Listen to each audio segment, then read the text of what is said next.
Psychiatric Society, AP chapter meeting.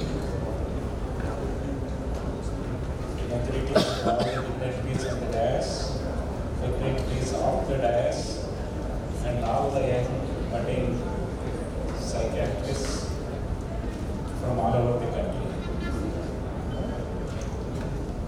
It's a very nice campus, Apollo University and Apollo Medical College, and great hospitality. And I'm very grateful to Dr. Sudhakar for inviting me to this conference. Actually, I was a bit excited when he invited. Then I realized, what will I go and speak before a great gathering of psychiatrists, trying to sell ice to Icelanders.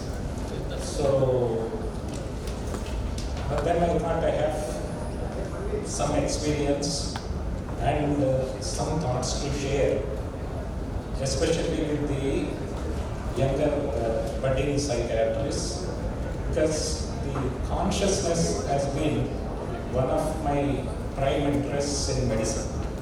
Apart from cardiothoracic surgery, which is a total specialty. So,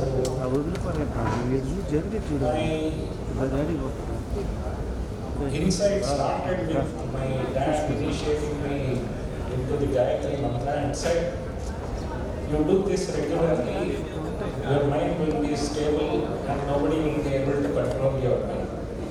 That was my first introduction in my life on mind.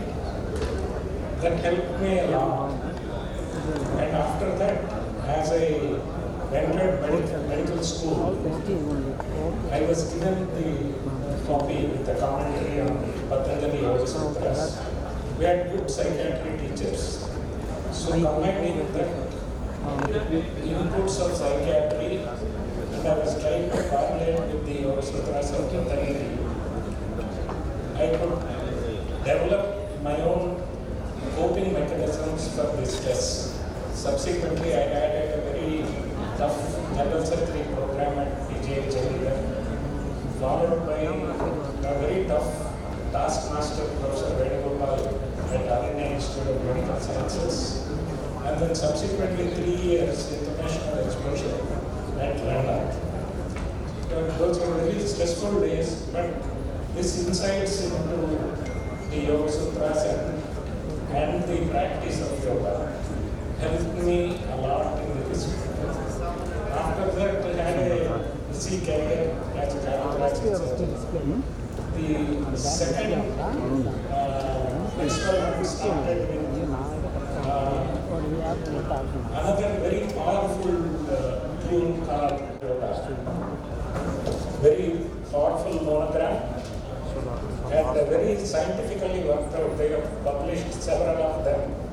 That is first time when I realized we can program the subconscious psyche to suit our aspirations and aims. And it has been very helpful, and till today, after all this stressful career of 40 years, if I am in a single piece, the beginning part was due to the yoga, and the subsequent part is due to the yoga nidra practice. And it's a very, very powerful tool. I don't know whether they teach you in the modern day psychiatry, but the Indian psychiatric tools, it's one of the very, very important tools. Then another experiment I tried is with the so-called Kundalini Yoga, where in the subconscious psyche you have several landmarks called chakras. Each chakra has a feeling associated with it, and a lot of memories and all stored in those. And to try and experiment with those subconscious listening was a very interesting and exciting journey. In the same process, not only the subconscious, exploring the subconscious mind, but the stabilizing the conscious mind and having glimpses of superconscious states. That's another very, very important thing. And when we follow a particular routine, you don't require to be in ashrams or in Himalayas to experience that superconscious state. So after that, then the subsequent, this was up to 50 years of my age. After the 50 years, I am fortunately introduced to another exciting field. Became a student of Vedanta, and I want to just mention a couple of very powerful tools I learned and practice, so that I want the younger psychiatrists to explore and do research on it. Because this particular concept, which I am going to tell you, though it has come from Vedas, it has been crystallized by Adi Shankaracharya in the form of a monogram called Drishya Viveka. This was 30 slokas only, and it is like many of our psychiatric manuals. It is not a theory kind of a thing. And very simple methodology. It divides the entire phenomenal world into Dhruk and Drishya. Drishya is the seer. Dhruk is the seer, who is seeing. And it asks you to find out where is the problem. Suppose you are crying, you have a pain, or you have another psychological problem, or something. You identify where is this. Is it in the Drishya or is it in the Dhruk? You end up realizing that is there in the Drishya, which is temporary, which is evanescent, which comes and goes, so you need not worry about it. So it is a very powerful tool, and this is something which we have to go. Vedanta, people thought it was a very abstract science, but unfortunately, this very important tool has been missed. It has not been passed on to the common people. Very, very powerful, logical. There is no belief. There is no serious practices. I mean, you don't require like yoga to do postures, pranayama, and all that. This is training your thoughts in a particular way. That was and the latest experiment was in the field of consciousness, where we know this awake and dreaming and sleep consciousness. But when I'm introduced into this, what you call as superconscious, it has several names, and the traditional name given to it is called Turiya, because this is the fourth state, which we see in Mandukya Upanishad, which was again a very small Upanishad with only the 12 mantras, and Adi Shankara Paramaguru Gaudapadacharya wrote an excellent commentary for about 300 slokas called Gaudapadacarikas. When you read that in a traditional way, it gives a lot of tools in the sense. I just give you two examples. What will be when you try that methodology? The way it looks is like you are a screen and three movies: morning show, afternoon, evening. The Jagrat Avastha, the conscious mind comes as the first show, then the afternoon show, then the evening show. All those three, but this screen of the mind, the Turiya consciousness on which these three are playing, is constant, unchanged, unperturbed, and you start looking at all those events happening in our life as movies, and even if you get attached with the theme of the movie or any particular actor or a scene, it's only temporary and the other one is changing. So that kind of a very, very powerful tool.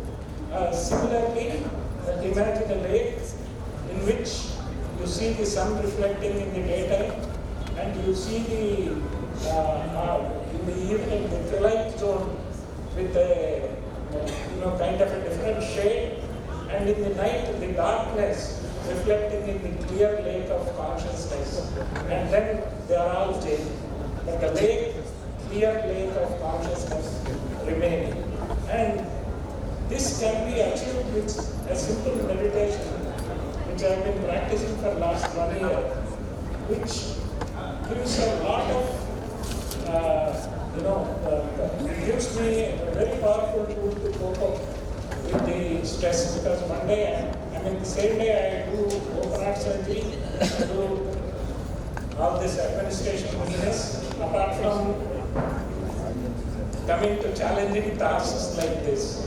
So now with the advent of neuroimaging, advanced neuroimaging and artificial intelligence, the consciousness, the science of consciousness has again become very, very relevant to the modern society. Now with us in Tirupati having the Veda Vishwavidyalaya and also the National Sanskrit University, these two have very powerful departments. Teachers who are doing a lot of work are in this field of consciousness. So I urge the senior people to encourage your postgraduates to do thesis in these powerful psychiatric tools of Indian origin, so that they will be very useful in the preventive psychiatry, and not only in the preventive psychiatry, but in the in treatment of diseases also. They will come very handy. And above all, seeing such a bizarre psychiatric disease spectrum, as a psychiatrist, you may find a very powerful tool to root yourself and center yourself, so that you are not perturbed looking at the psychiatric burden you treat every day. And with those few words, I don't know whether I was able to settle the ice to our standards.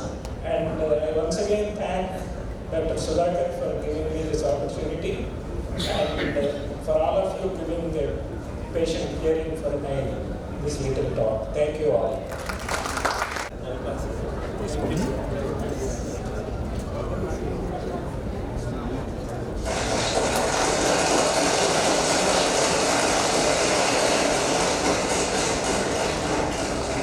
Sir.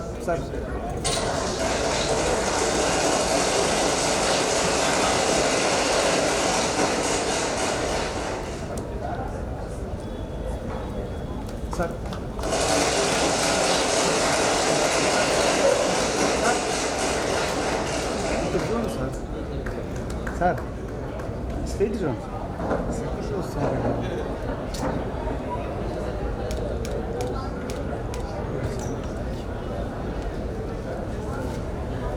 We like to felicitate our Dr. Vinod Bhatt.